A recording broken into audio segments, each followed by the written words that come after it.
bom dia. Sejam todos bem-vindos. Agradecemos a presença de todos e já dirigimos felizes votos de feliz ano novo para todos, com muita paz, muita saúde. E que possamos estar o ano todo lembrando dos ensinamentos de Jesus, buscando esta casa, o aprendizado que Jesus nos traz para nos fortalecermos. Convido a todos a fecharem os olhos,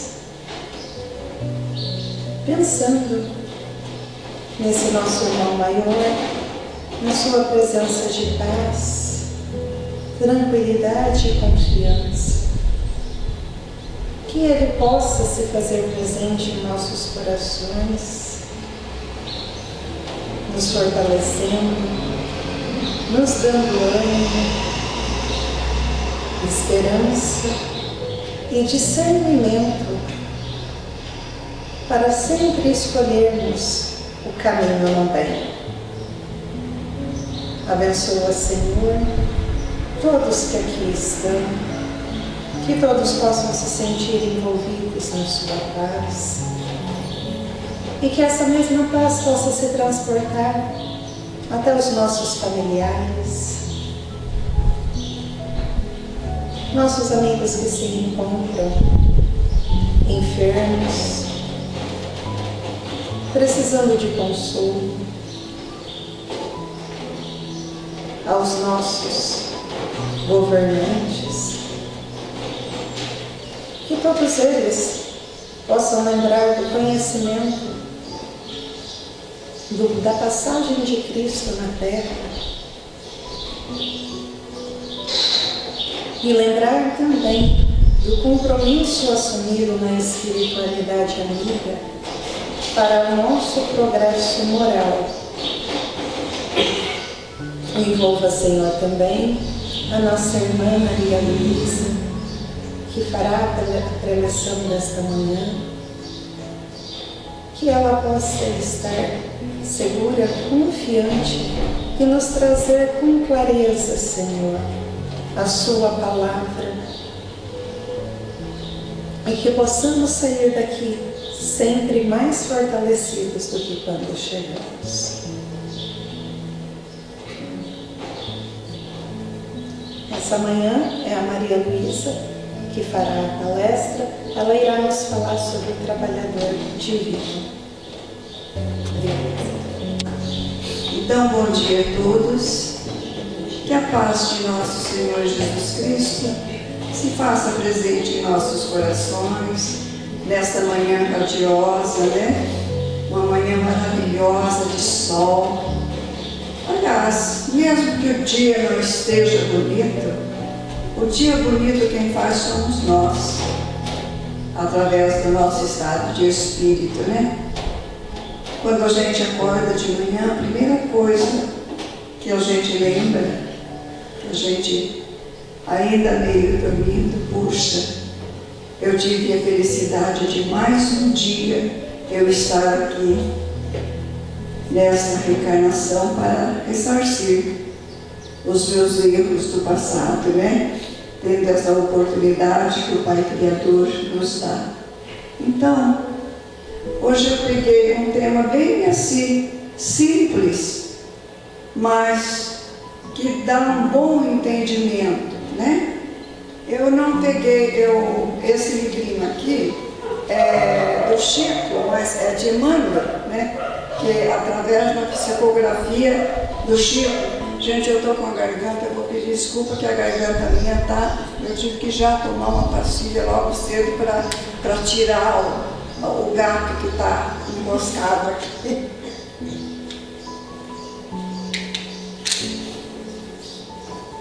O trabalhador divino, ele tem a pá na sua mão, limpará a sua eira e juntará o trigo no seu celeiro, mas queimará a palha com um fogo que nunca se apaga. Isto está em Lucas, capítulo 3, versículo 17. Eu vou ler um bom trecho aqui, para que depois nós comentemos a respeito, né? Apóstolos e seguidores do Cristo, desde as organizações primitivas do movimento evangélico, designaram-se de nomes diversos. Essa pessoa está sendo referida a Jesus. Jesus foi chamado o Mestre, o Pastor, o Messias, o Salvador, o Príncipe da Paz. Todos esses títulos são justos e veneráveis. Entretanto, não podemos esquecer, ao lado dessas evocações sublimes, aquela inesperada apresentação do Batista, João Batista, né? O precursor. Porque o precursor, João Batista, veio à frente de Jesus, no mesmo tempo de Jesus, mas ele veio à frente anunciando que o Messias já estava entre nós. Então ele foi na frente como que deixando o caminho já mais ou menos aberto para que o divino pudesse trazer a sua mensagem. Então João Batista foi o precursor de Jesus, foi o que veio na frente, né?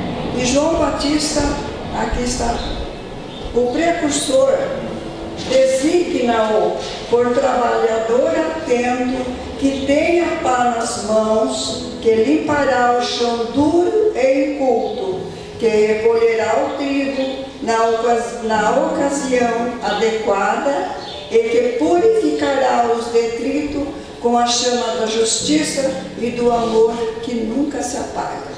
Estas são as palavras de João Batista, como ele se refere a Jesus. Ele se refere a Jesus como aquele trabalhador divino. Todas as outras pessoas deram N nomes a Jesus: Salvador, Príncipe da Paz, Consolador, etc, etc. Todos os nomes, né? Sananda, como nós vemos hoje, né? Mas João Batista se refere a Jesus como aquele trabalhador divino que trouxe a pá na mão.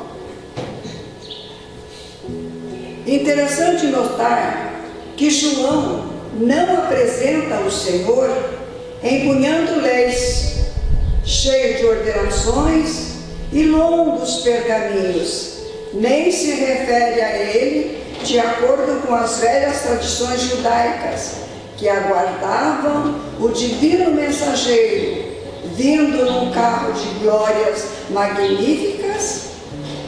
Ele se refere ao trabalhador abnegado e otimista, a pá rústica que não descansa ao seu lado, mas permanece vigilante em suas mãos e em seu espírito reina a esperança de limpar a terra que lhe foi confiada por salvadoras diretrizes.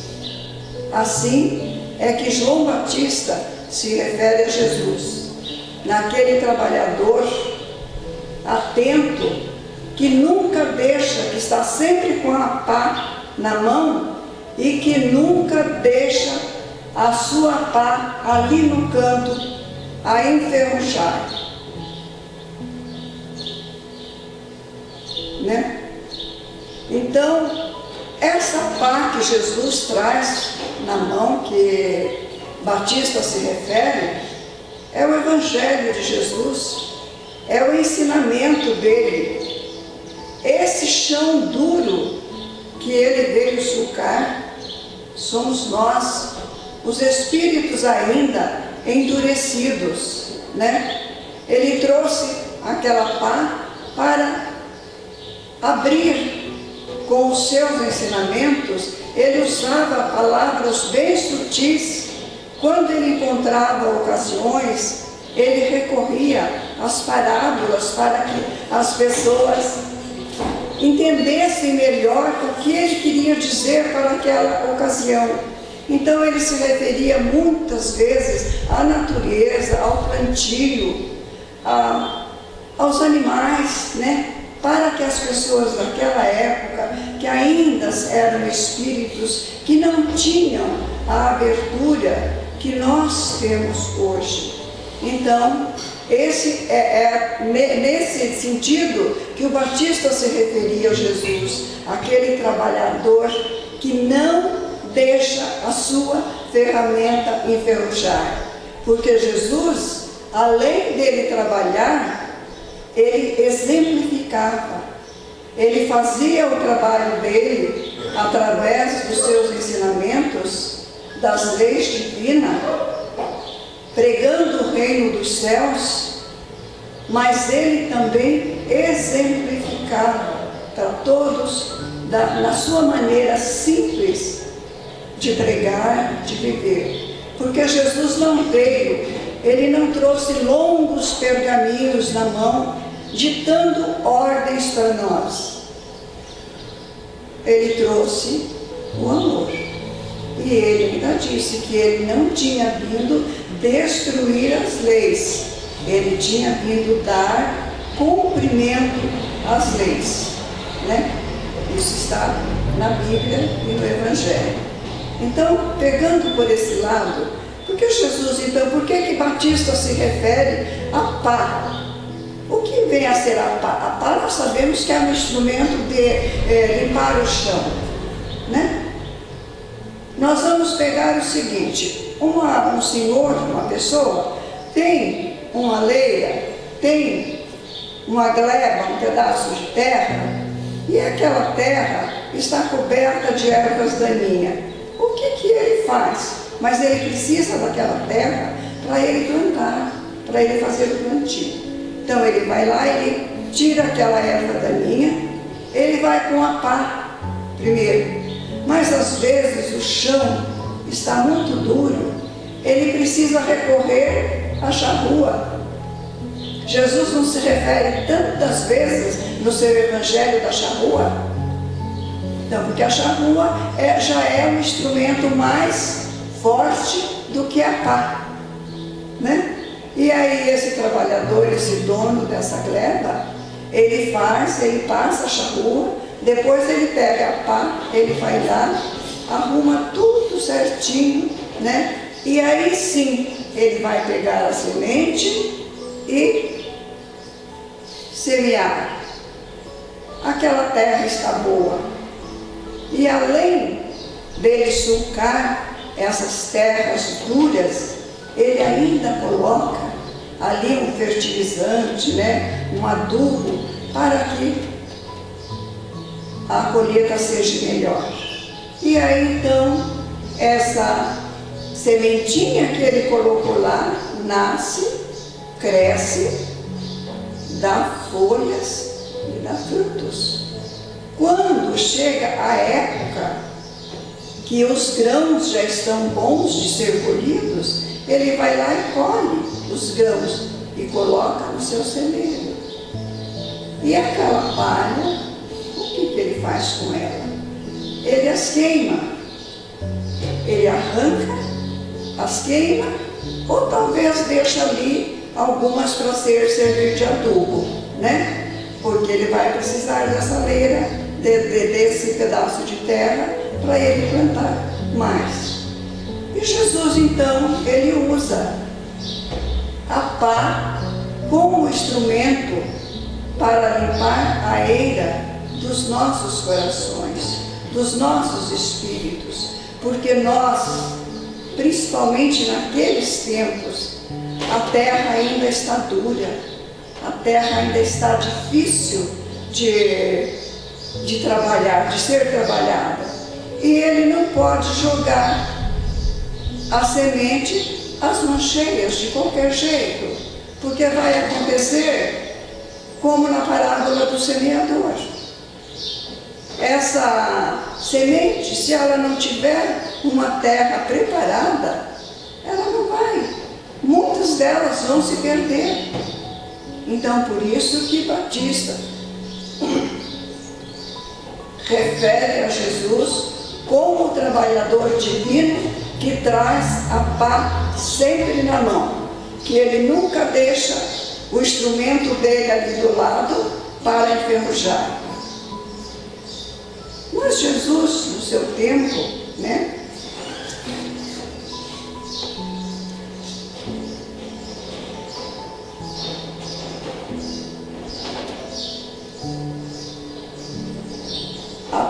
rústica não descansa ao lado, mas permanece vigilante em suas mãos, e em seu espírito reina a esperança de limpar a terra que lhe foi confiada por salvadores diretrizes. A terra foi confiada a Jesus desde os primórdios dos tempos. Jesus foi designado como o governador da terra desde que a terra ainda estava num estado ainda meio que primitivo. Ele já estava sendo preparado para vir. Então, quando ele veio munido dos instrumentos que ele ia precisar para trabalhar a terra dos espíritos que aqui estavam. Só que Jesus tem algo. Quando Jesus ele estava já para despedir dos apóstolos, ele disse o seguinte: eu vou, mas eu não os deixarei sozinhos. Eu lhes mandarei um Consolador prometido, que é o Espírito de verdade, que o mundo não conhece. E ele mandou. Há pouco mais de 200 anos, chega até nós, aquela era de Jesus passou, veio muitos profetas depois de Jesus, veio Paulo, veio todos, sempre levando esse conhecimento de Jesus, sempre trazendo os ensinamentos divinos. E quantos desses trabalhadores da gleba de Jesus, da pleide de Jesus, que não foram sacrificados? Eles não tiveram vidas fáceis. Nós pensamos em Paulo. Nossa, como Paulo, né? Quem foi Paulo? Um dos maiores apóstolos. Mas nós temos que pensar no que Paulo passou para ser o apóstolo que ele é. As mensagens que ele trouxe para nós. Ele foi massacrado. Ele foi trabalhado.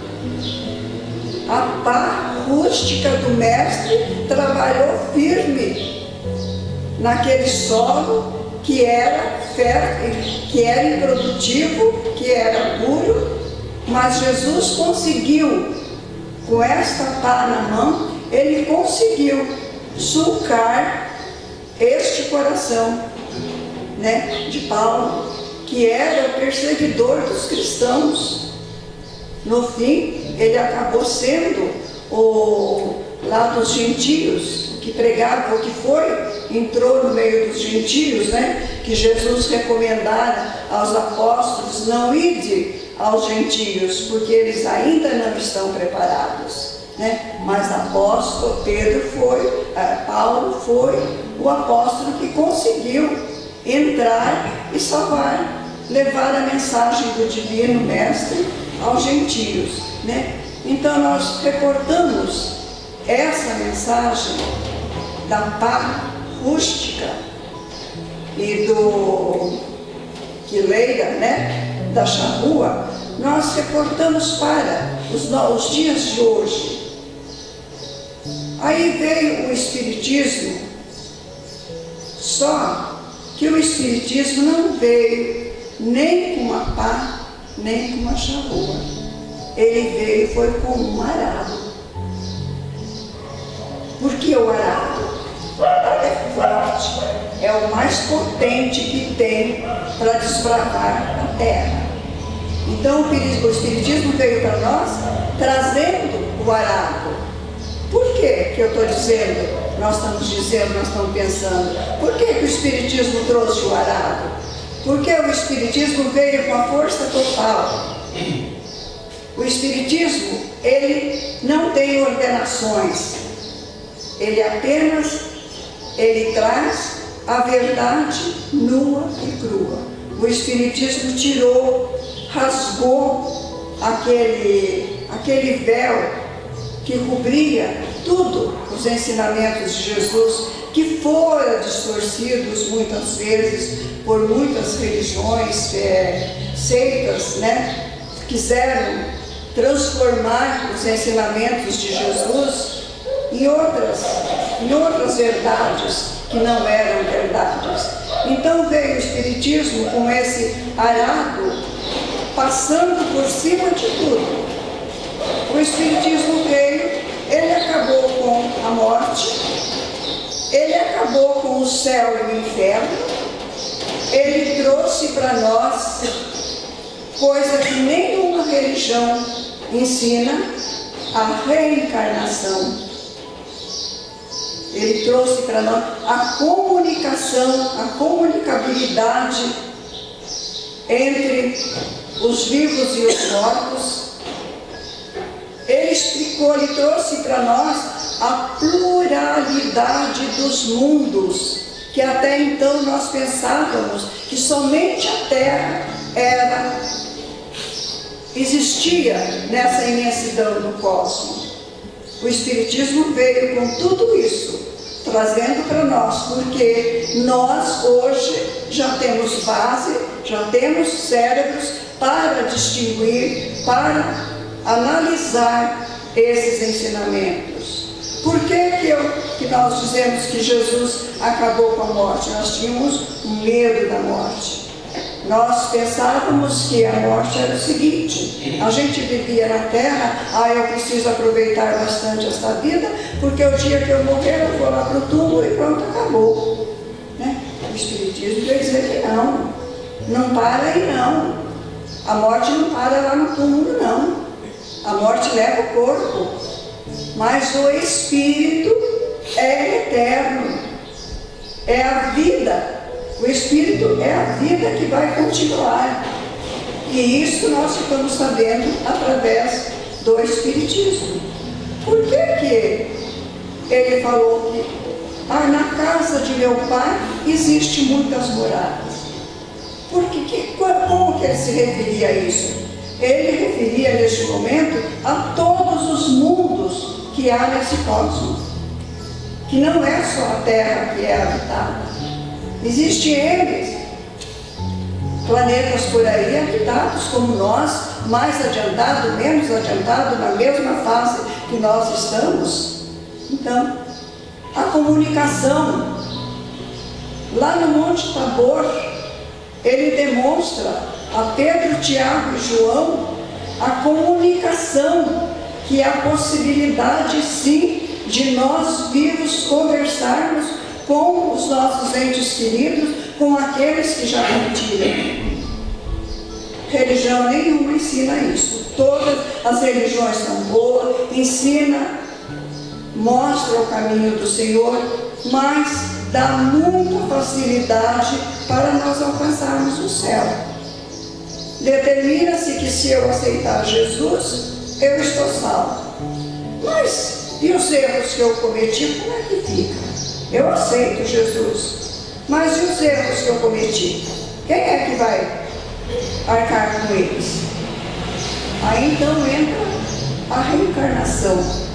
Se não acreditarmos na reencarnação, nós não acreditamos na supremacia do Pai.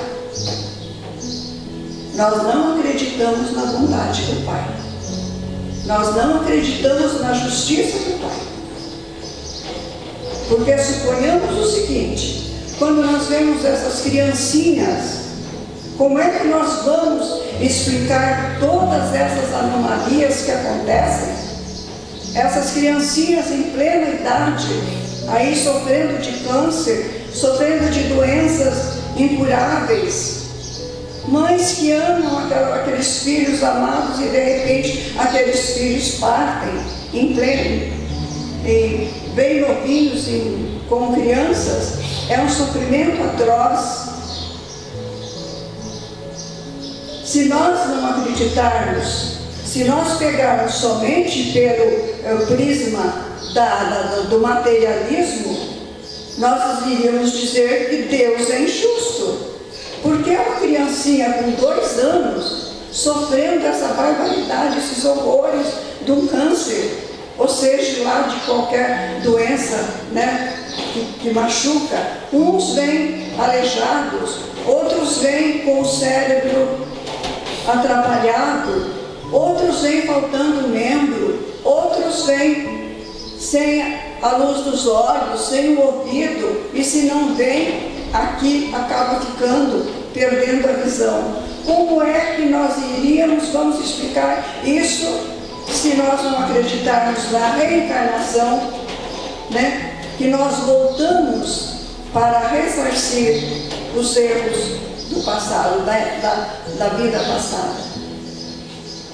Suponhamos o seguinte: existe uma mãe, se nós não acreditarmos na reencarnação, existe uma mãe extremosa, maravilhosa, boa, santa, beata mesmo. Esta mãe morre e ela vai para o céu. Mas ela tem um filho que é o oposto dela, que é danado mesmo. Se perde em droga, é da pra virada, faz tudo de errado. Tudo que ela fez de certo, ele fez de errado. Esse filho também morre. E esse filho, para onde ele vai? Ele não pode ir para o céu. Pela lei que as religiões nos ensinam, ele vai para o inferno, não é? E como é que essa mãe estaria lá no céu, vivendo na ociosidade, comendo a sua uvinha lá, sentada embaixo de uma árvore descansando, e ela olha para baixo e ela vê o seu filho amado sofrendo no inferno eternamente, e ela pensar que nunca mais ela vai ter a oportunidade de ter aquele filho. Deus seria justo se as coisas acontecessem dessa maneira? Claro que nós íamos dizer que Deus é injusto. Essa mãe estaria feliz lá no céu, vendo o seu filho lá. Mas Deus, na sua infinita bondade, Ele dá para nós, Ele não nos castiga, Ele não nos pune, Ele dá o meio da corrigenda, para que nós possamos, através dessa corrigenda que é a reencarnação, né, nós trabalharmos. Porque se nós somos alunos repetentes, que nós estamos repetindo o ano, o aluno na escola, se ele é relapso, chega no final do ano ele não é reprovado, ele não vai ter que fazer novamente todo aquele caminho. Assim acontece conosco. Nós temos, quantas encarnações nós tivemos? Nós podemos saber? Não sabemos. Porque o Pai é infinito, Ele dá quantas reencarnações for necessário para que seus filhos voltem ao redil do Pai. Mesmo que passe milhões de anos, esse filho um dia volta ao redil do Pai.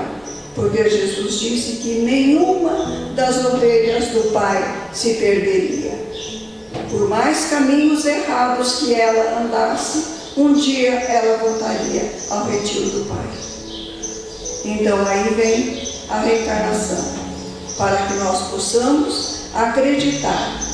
Nós, quando eu era criança, que ia na escola, estudava em colégio de freira, todos os sábados nós tínhamos que ir confessar.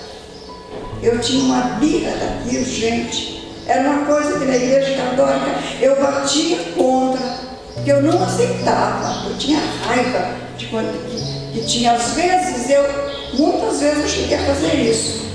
Passava a colega para frente e ia para trás, e eu ia ficando para a última. E às vezes eu pegava a minha bolsinha e dava no pé e ia embora sem confessar, porque eu não gostava de confessar, eu achava aquilo um exagero, um cúmulo. Toda semana eu ia lá e contar a mesma coisa para o padre.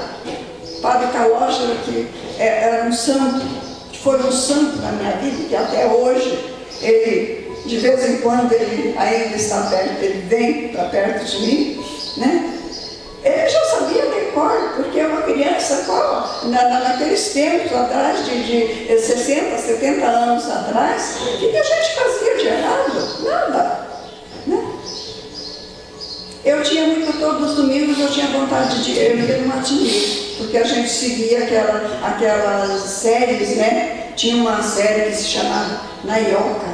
Eu queria ir. Então, o domingo que minha mãe falava, hoje não vai, hoje não tem dinheiro. Aí eu tinha que ir para o colégio brincar no catecismo e ficar brincando com as irmãs lá, até de tarde, né? Mas, se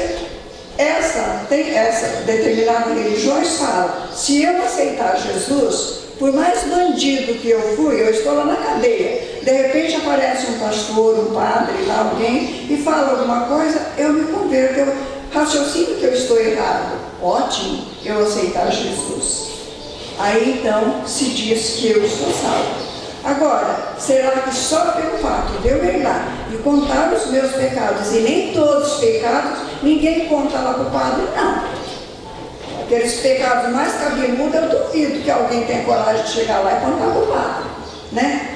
Aí nós contamos para o padre dá uma penitência para nós, nós vamos lá, rezamos aquela penitência, eu estou limpa, estou sem pecado. Aí quando é de manhã cedo, no domingo, eu vou lá e tomo a comunhão, né, um ato sagrado, né, para os católicos. Eu venho de uma religião, de uma família muito católica. Mas será que só por esse fato de eu ir lá me confessar e depois de eu ir tomar a comunhão e aceitar esses dogmas que a igreja coloca, eu estou salvo?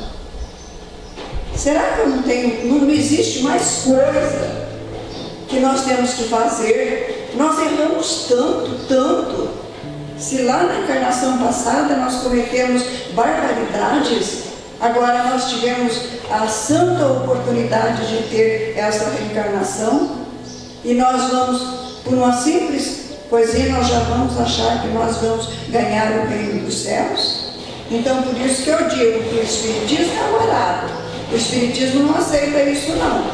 O Espiritismo, ele vai cavar a terra bem funda mesmo, lá no cerne da terra, para arrancar de nós a nossa lealdade aos divinos ensinamentos de Jesus. Nós, enquanto o homem não deixar de ser egoísta, orgulhoso, avarento e achar que nós temos que aproveitar esta vida, o mundo não vai melhorar. Nós temos que olhar para dentro de nós e procurar, bem calmamente, fazer uma autocrítica. Será que eu estou merecendo? O que está faltando em mim para eu ganhar o reino dos céus? Ganhar o reino dos céus é a maneira que a gente fala, né? Porque existem estágios de evolução. Mais evoluído vai para um estágio, mais evoluído vai para um estágio mais alto, mais evoluído ainda vai para um estágio mais alto, até chegarmos lá aonde estão os santos, né? Jesus, que já são aqueles espíritos que não precisam mais de reencarnar. Assim mesmo eles reencarnam como missionários para vir nos ajudar, para nos dar a mão, para mostrar o caminho certo do Evangelho de Jesus. Então, o Espiritismo é aquele farol que vai na frente iluminando os nossos caminhos. Agora vai de nós seguir esse farol. Chega ali na frente, eu falei, eu estou numa encruzilhada, aquele farol mostra que eu tenho que ir retamente. Mas eu vou aproveitar a vida, eu vou para cá. Aí, aqui, tem tudo de bom que o mundo me oferece, os prazeres do mundo. E eu fui para esse caminho. Aí, o que eu vou encontrar lá? Eu vou gostar da vida. Mas aí entra aquele chavão que o espírita sempre fala: se não vier pelo amor, virá pela dor. eu vou, como filho pródigo, deixo a casa do Pai, os ensinamentos corretos, divinos, as leis divinas, o Evangelho de Jesus que está aí para nós abertamente, tudo que é bom e que é ruim. Mas nós preferimos ir pelas utopias. E lá, quando nós gozamos a nossa vida, a nossa liberdade, mas de repente surge à nossa frente uma barreira tão grande, um impacto, uma montanha, que são as dificuldades que aparecem todos os dias na nossa vida. Aí eu fico perdido, o que fazer? Como é que eu vou transpor essa montanha? Eu não consigo, porque eu não tenho força para transpor aquela montanha. Então, como o filho pródigo, eu volto novamente à casa paterna para receber novamente, para me tornar novamente aquele filho que obedece às leis divinas, que segue aquele farol iluminado, né? Precisa falar mais alguma coisa? Acho que não, né? Então, era o que eu queria trazer para vocês. Que nós temos a felicidade de nós termos encontrado, nós estamos numa era que o Espiritismo está cada vez avançando mais e nos esclarecendo mais. Uma coisa é certa: nós não vamos nos transformarmos em santos da noite para o dia. Não pensa isso não, que porque todo dia eu estou aqui dentro do centro, eu venho aqui, eu falo, eu faço isso, eu faço aquilo, eu vou lá na igreja, eu comungo toda semana, eu vou na missa todo dia, eu vou no templo evangélico lá toda semana. Não pensa que isso aí é o suficiente, não.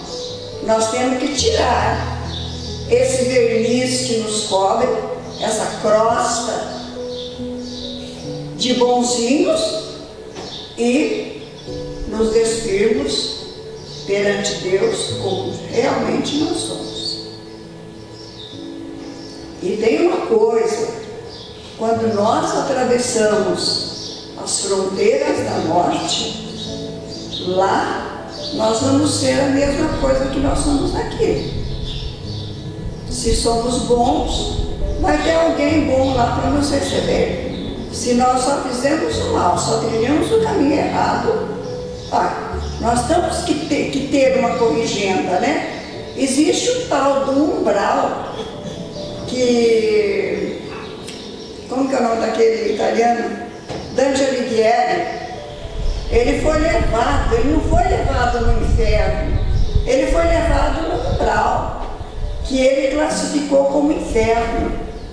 Realmente existe, sim, lá nos planos, para aqueles espíritos muito arraigados no mal. Eles têm que passar, eles têm que aprender. Vejam bem, André Luiz, ele ficou 7 ou 8 anos, não sei, no umbral. Mas um dia, pelas orações da sua mãe, pelos pedidos da sua mãe, ele conseguiu, ele lembrou da sua mãe, dos ensinamentos que a sua mãe dava, botou os joelhos no chão e ele viu, quando apareceu uma luz, um velhinho, que era o Clarencio, né, que foi tirá-lo de lá do umbral.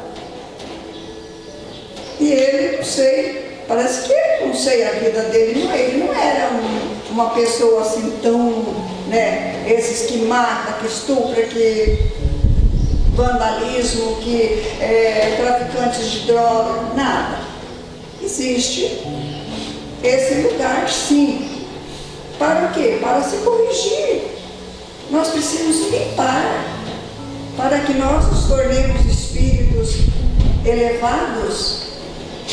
nós temos que ter muitas e muitas e muitas encarnações.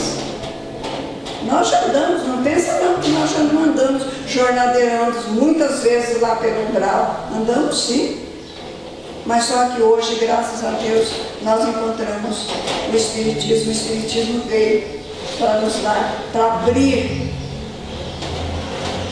tirar os mistérios que cobria tudo, né? Então vamos seguir, vamos procurar seguir esse caminho, né? Procurar ver qual é o caminho que eu estou seguindo. Será que eu estou apto para, num de repente, eu estou passando do lado de lá? Como é que eu vou chegar do lado de lá? A gente nunca pensa na morte da gente. A gente acha que a gente nunca vai morrer. A gente nunca espera a morte da gente. A gente sempre acha que os outros vão. Mas e o dia que chegar o nosso dia? Vamos então, né, procurar aquele ensinamento que Jesus trouxe quando ele tinha a vara na mão, o divino, que são as virtudes.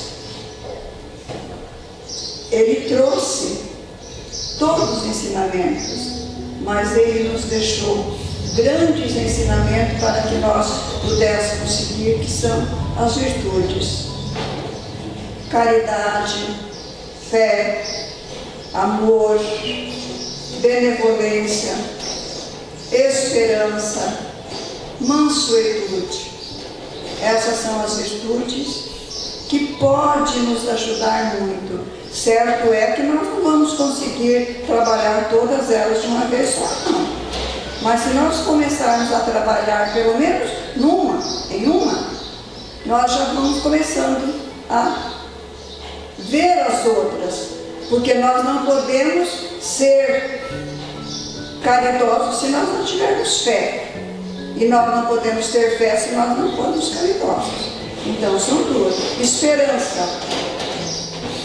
Para mim ter fé, eu tenho que ter esperança em alguma coisa. Eu tenho que ter esperança nos ensinamentos do Cristo. Então já são três que estão juntas, que nós podemos trabalhar para conosco. Então aí está, meu povo, o divino trabalhador que traz a pá na mão. Só que agora Emmanuel dá um puxão de orelha em nós, no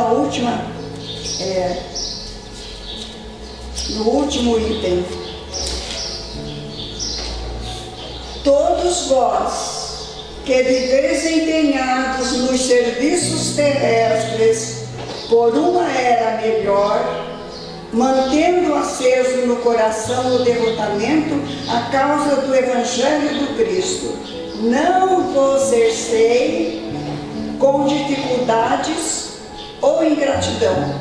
Quer dizer, não pare diante das dificuldades e nem da ingratidão aqueles que já conhecem o Evangelho e que estão trabalhando na seara do Cristo.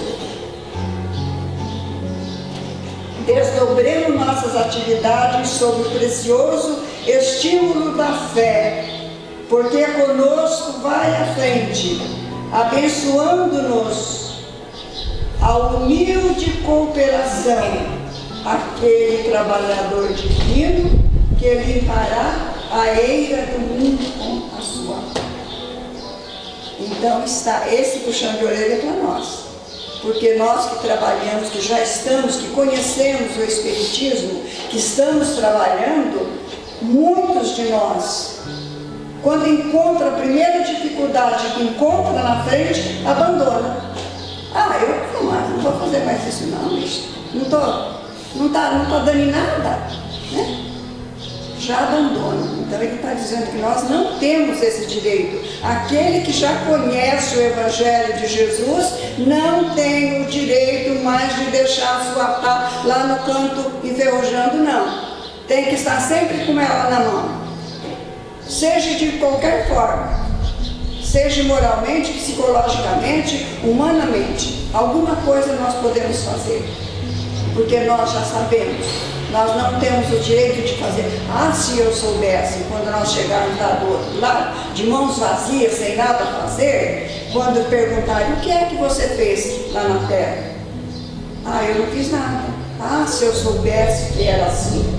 É mentira, porque nós sabemos, está aqui, os evangelhos da codificação está trazendo tudo aí para nós, e nós sabemos, e não é só o espírita, não, é o católico, é o evangélico, é o crente, é todos sabem, e todos não têm o direito de encostar a pá lá no canto, porque Jesus não fez isso. Nós temos que estar sempre com a pá na mão, seja qualquer, e nós temos que estar sempre preparados, porque de vez em quando aparece um chão duro. E se nós não tivermos com a pá na mão, como é que nós vamos cavar aquele chão duro? Então, é esse o puxão de orelha que Emmanuel dá para nós. Que quem já tem um pouquinho de evangelho, não tem o direito de largar a sua pá, a sua ferramenta de trabalho lá não. Um bom dia a todos, que Deus ampare a todos, ilumine, que todos tenham um bom domingo, uma boa semana, e que nós reflitamos bastante sobre esse divino trabalhador que nunca, incansavelmente, ele nunca está longe de nós, ele está sempre por perto. Basta que nós levantemos os nossos olhos, abrimos o nosso coração, tiramos da nossa mente as nossas mágoas, os nossos melindres. Então é isso, meu povo. Que Deus abençoe a todos. Um bom domingo a todos vocês. Nesse momento, nós continuamos ainda nesse encontro com a espiritualidade, com essas vibrações maravilhosas que recebemos nessa casa hoje, principalmente do Evangelho de Jesus, que foi muito bom para o nosso entendimento. Que nós possamos levar isso para nossas vidas e que essa semana nós tenhamos todo o empenho de fazer o melhor que podemos para todos aqueles que chegaram e nos abordar. Que o Senhor esteja conosco, que nos dê a sua paz, parecendo que se inicia para os nossos estudos, para a nossa casa, que tudo seja de acordo com a vontade do Pai, que só nos tem um grande amor para transmitir para todos nós.